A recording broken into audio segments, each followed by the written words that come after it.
Hello दोस्तों। आशा करते हैं आप लोग बहुत अच्छे होंगे। आज की क्लास में हम लोग डिस्कस करने जा रहे हैं बीएड फर्स्ट सेमेस्टर के second paper contemporary India and education के सबसे इम्पोर्टेंट टॉपिक रविन्द्रनाथ टैगोर जी को। देखो, आपके सेकंड पेपर में ना रविन्द्रनाथ टैगोर जी हर साल जो है कि आपके एग्जाम में पूछ ही लिया जाता है।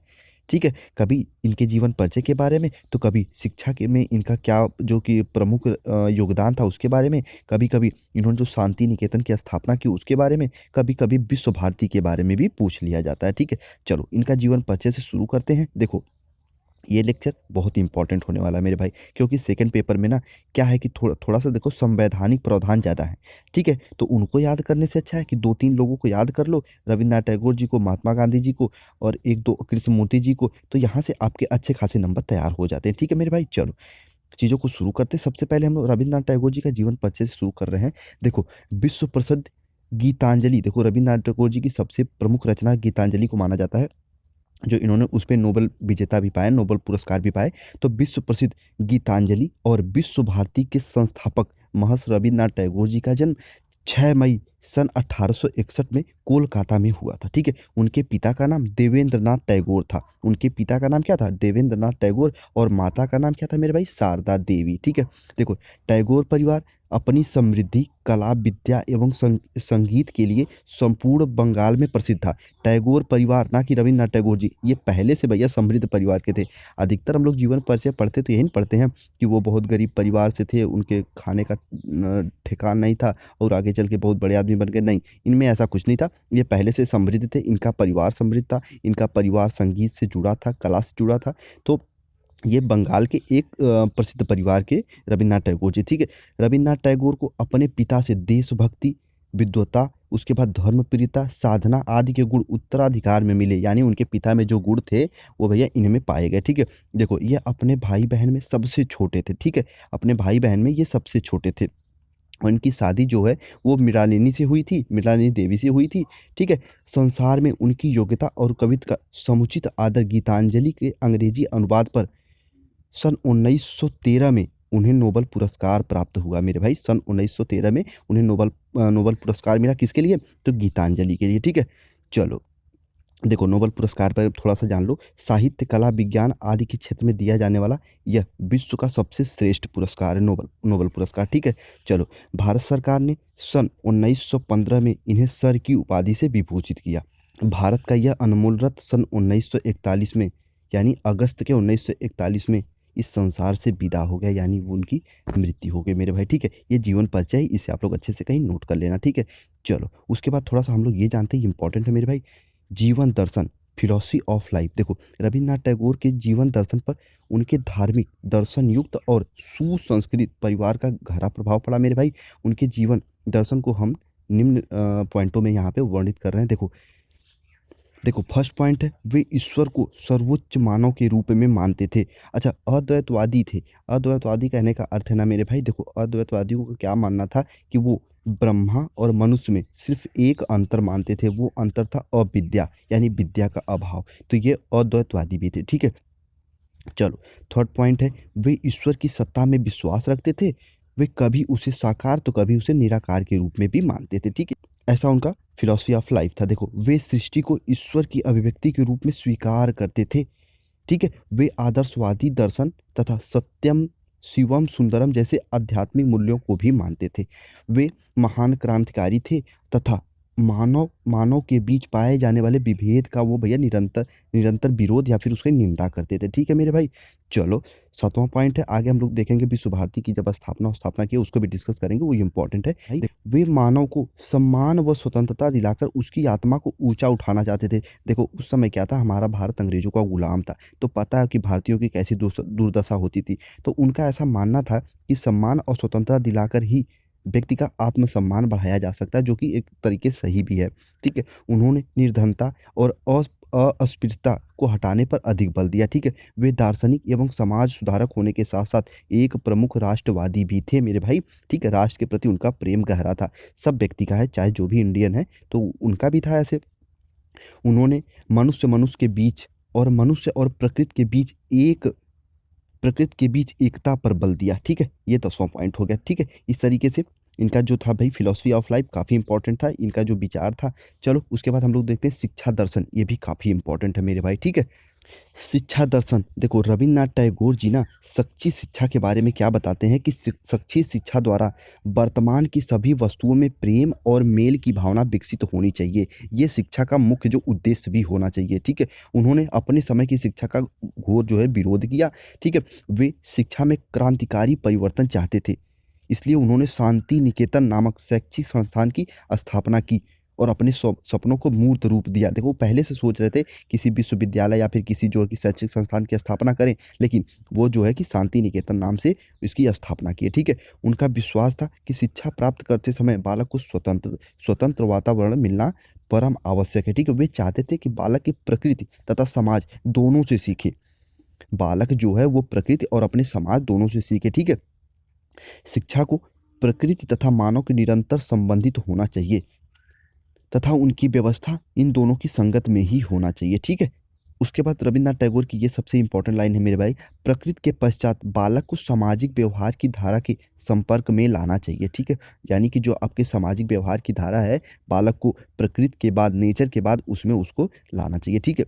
चलो अब हम लोग देखते हैं, ये इंपॉर्टेंट है, टैगोर के शिक्षा दर्शन के आधारभूत सिद्धांत। ये वेरी वेरी इंपॉर्टेंट है मेरे भाई, basic principles of Tagore education philosophy, ठीक है। देखो तो सुनील चंद के अनुसार उन्होंने शिक्षा के उन सभी सिद्धांतों की खोज स्वयं ही की जिनका प्रतिपादन वे आगे चलकर अपने लिए ही करना चाहते थे मेरे भाई, ठीक है। जो उन्होंने शांति निकेतन की जब स्थापना की उसमें उसका व्यवहारिक रूप देना चाहते थे, ठीक है।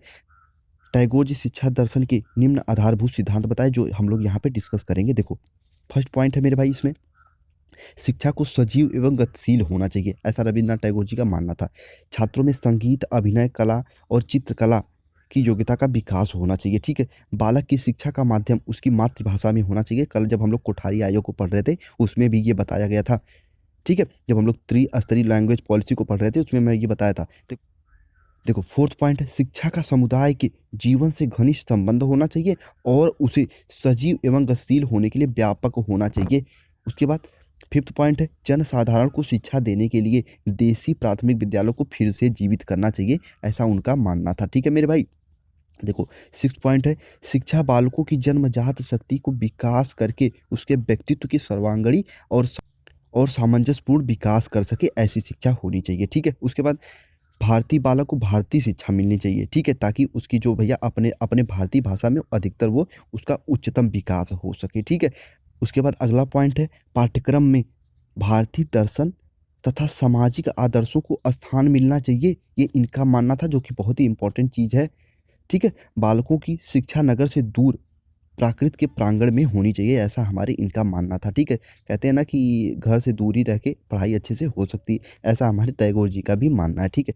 चलो 10वां पॉइंट इंपॉर्टेंट पॉइंट है, बालक को पाठ्य पुस्तक द्वारा ज्ञान प्राप्त करने के लिए बाध्य नहीं किया जाना चाहिए, प्रत्यक्ष स्रोतों से ज्ञान प्राप्त करने के लिए भी अवसर देना चाहिए, ऐसा हमारे रविन्द्रनाथ टैगोर जी का मानना था, ठीक है मेरे भाई। चलो अब हम लोग ये समझते हैं शिक्षा का अर्थ, रविन्द्रनाथ टैगोर जी के अनुसार शिक्षा का अर्थ क्या था, ठीक है। चलो देखो टैगोर ने शिक्षा शब्द का व्यापक अर्थों में प्रयोग किया, उनके शब्दों में सर्वोच्च शिक्षा वही है जो संपूर्ण सृष्टि से हमारे जीवन की सामंजस्य स्थापित कर सके। टैगोर ने शिक्षा में प्राचीन भारतीय आदर्श को स्थान दिया, यह आदर्श सा विद्या या विमुक्तेय है। इस आदर्श के अनुसार शिक्षा मनुष्य को आध्यात्मिक ज्ञान देकर उसे जीवन और मरण से मुक्ति प्रदान करती है, ऐसा इनका मानना था। शिक्षा के प्राचीन टैगोर ने टैगोर ने शिक्षा के इस प्राचीन आदर्श को व्यापक रूप दिया मेरे भाई, ठीक है। चलो उसके बाद अगला पॉइंट इंपॉर्टेंट पॉइंट है मेरे भाई, शिक्षा का पाठ्यक्रम, कैरिकुलम ऑफ एजुकेशन। देखो इनके कुछ आलोचक जब इनके बारे में बात करते तो वो कहते हैं कि ये पाठ्यक्रम के बारे में कुछ विशेष बातें नहीं बताए, ठीक है। वो सबके लिए एक सामान्य पाठ्यक्रम ही निर्धारित किए, जैसे विषय के रूप में उन्होंने कहा इतिहास, भूगोल, साहित्य, विज्ञान और प्रकृति अध्ययन होनी चाहिए, ठीक है, जो सभी के लिए लागू होती है, ठीक है। उसके बाद क्रियाएं में इन्होंने बताया नाटक, भ्रमण, बागवानी, क्षेत्रीय अध्ययन, प्रयोगशाला कार्य, ड्राइंग, उसके बाद मौलिक रचना, ठीक है।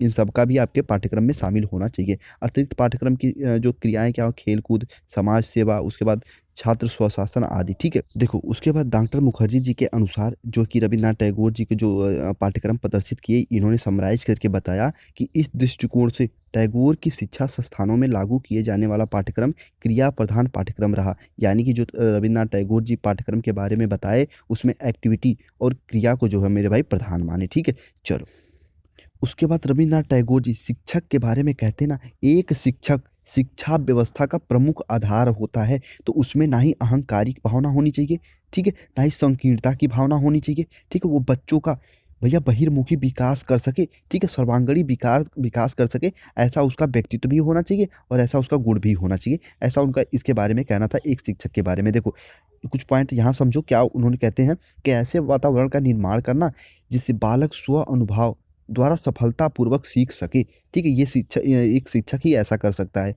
उसके बाद बालक की रचना शक्तियों का विकास करने के लिए प्रयत्न करना चाहिए। ठीक है, आदर्श आचरण का उदाहरण प्रस्तुत करना चाहिए। ठीक है, आदर्श आचरण कहने का अर्थ है कि एक बालक उसका अध्यापक जिस तरीके से व्यवहार करता है, बच्चे उसका जो है कि अनुकरण करके सीखते हैं। ठीक है, उसके बाद फोर्थ पॉइंट इंपॉर्टेंट है, बालकों के साथ प्रेम और सहानुभूति पूर्वक व्यवहार करना चाहिए। ये तो वेरी वेरी इंपॉर्टेंट है। ठीक है, फिफ्थ पॉइंट है, शिक्षक और बालक को समान रूप से संस्कृत परंपराओं का अनुकरण करते हुए और सत्य की खोज में लगे रहना चाहिए। ठीक है, ये रविन्द्रनाथ टैगोर जी का ऐसा मानना था। ठीक है मेरे भाई, उसके बाद हम लोग ये समझते हैं टैगोर जी का विश्व भारती विश्वविद्यालय। अगला पॉइंट इंपॉर्टेंट पॉइंट है मेरे भाई, टैगोर का विश्व भारती विश्वविद्यालय। देखो रविन्द्रनाथ टैगोर जी 1901 में शांति निकेतन विद्यालय की स्थापना की। तो ये पॉइंट याद रखना, शांति निकेतन की स्थापना कब की? 1901 में। ठीक है, उनके पिता वहाँ उसके पहले आध्यात्मिक जो है कि आध्यात्मिक करने के लिए एक आश्रम की स्थापना किए थे। उसी पर 1901 में रविन्द्रनाथ टैगोर जी शांति निकेतन की स्थापना किए। ठीक है, चलो अब इसे समझो। रविन्द्रनाथ टैगोर ने अपने विद्यालय की स्थापना के लिए स्थान चुनने के बारे में कहा कि मेरे मन में एक आदर्श विद्यालय का रूप ऐसा है कि जिसमें घर और मंदिर दोनों की अनुभूति साथ में हो। ठीक है, इसलिए उन्होंने उस स्थान को चुना। ठीक है, देखो शांति निकेतन की स्थापना के कुछ प्रमुख उद्देश्य उन्होंने बताए। क्या बताया? बालकों को जहाँ ऐसी शिक्षा दी जा सके जो प्रकृति से विलग ना हो सके, यानी प्रकृति से अलग ना हो सके, और बच्चे परिवार के वातावरण का अनुभव करें। ठीक है, उन्होंने ये इसका प्रमुख उद्देश्य ये बताया। उसके बाद जहाँ बालक स्वतंत्रता, पारस्परिक विश्वास और उल्लास का अनुभव करें। ठीक है, बालकों में भारतीय संस्कृति के प्रति प्रेम उत्पन्न हो सके। ठीक है, ये शांति निकेतन के प्रमुख उद्देश्य कुछ थे। ठीक है, चलो ये उसके कुछ प्रमुख कार्य थे जो दिन में जो दोहराए जाते थे, सफाई, उसके बाद जो है कि प्रार्थना आदि। इसको एक बार पीडीएफ में शेयर करूंगा तो आप लोग इसे पढ़ लेना। उसके बाद है विश्व भारती। देखो जो शांति निकेतन था ना, उसका आगे नाम बदलकर विश्व भारती कर दिया गया। जिसका मैं पीडीएफ शेयर करूंगा, इसे आप लोग बस ऐसे ही पढ़ लेना। ठीक है, उसके बाद रविन्द्रनाथ टैगोर जी की देन, जो उतना ऊपर मैं सब कुछ डिस्कस किया ना, उसका एक समराइज रूप है। ठीक है, इसको मैं यहाँ पे थोड़ा सा नोट पॉइंट करके इसलिए लिखा हूँ ताकि आप लोग उसके पढ़ने के बजाय इसे भी अपने एग्जाम में लिख सकते हो उस तरीके से। ठीक है, चलो इस तरीके से हम लोग रविन्द्रनाथ टैगोर जी को पूरा कवर कर दिया मेरे भाई। ठीक है, चलो यदि चैनल पर नए हो तो अभी सब्सक्राइब करके जुड़ जाओ, और हाँ, क्लासेस को ज़्यादा से ज़्यादा शेयर करने का प्रयास करो। ठीक है, मैं हमेशा कहता हूँ ना, अपने काम के प्रति सच्चाई ही आपको भैया जो है कि सफलता दिलाती है। तो चैनल आपको थोड़ा बहुत भी हेल्प कर रहा है तो चैनल को ज़्यादा से ज़्यादा शेयर करो। ठीक है, आपके मन में कोई भी डाउट, कोई भी कन्फ्यूजन है तो आप मुझे यहाँ पे जुड़ो और कुछ भी डिस्कस कर सकते हो। इसका पीडीएफ जाके द लेसन के टेलीग्राम चैनल से आप लोग ले लो। ठीक है, चलो मिलते हैं अपनी जल्दी अगली क्लास में, तब तक अपना ख्याल रखो मेरे भाई। ठीक है।